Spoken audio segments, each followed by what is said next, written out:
Taiwan's been doing a good job for many years now, but it is a difficult balancing act. I understand that. And I think any Taiwanese leader has to keep evaluating how far to go in opening up to China, because we all know China is an enormous market, which Taiwan wants to be in and wants to take advantage of. But China also wants to take advantage of the market in Taiwan. So I think you have to be careful, thoughtful, continue to work with China in trying to strike that balance. But it will be harder and harder because the demands from China will grow greater because they're growing so much. Every decision that's made, you have to look at what you think the consequences will be and what could be what we call the unintended consequences. Whether it's a trade agreement, an air flights agreement, anything, you have to constantly be running it out 2, 3, 5, 10 years and see whether that's really where you want to end up.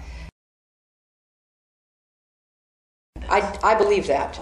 We are seeing that now in Europe, and particularly a country like Ukraine became very economically dependent on Russia. Ukraine and other European countries got most of their energy from Russia. So when Russia turned off the energy, raised the price, their political independence was undermined.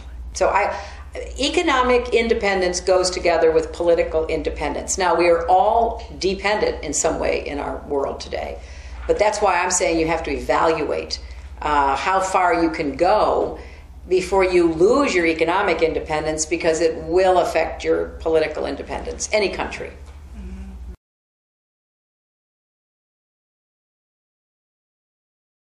I don't agree with that.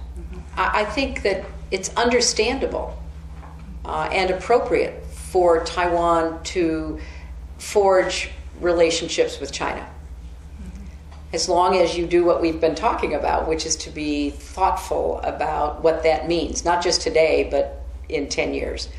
I think that the United States remains committed to our One China policy, which, as you know, is based on the 3 communiques in the Taiwan Relations Act.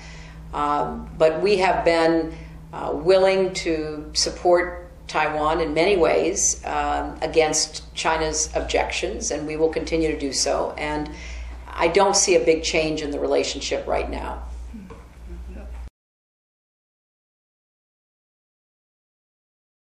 It has historically, in terms of first being very defensive and building up your own economy, building up your own defenses, being able to protect yourself, working closely with us. Then that began to loosen, so that there were more economic opportunities, more cross-strait connections, which was appropriate. But you're at a turning point now. Now you have to decide, how dependent economically do you become? How, therefore, do you handle the relationship if you say this far but no farther? That will put pressure on you from China if they want more. But I think you have to make those evaluations based on what you think is in the long-term interests of Taiwan. Nobody else can do that for you.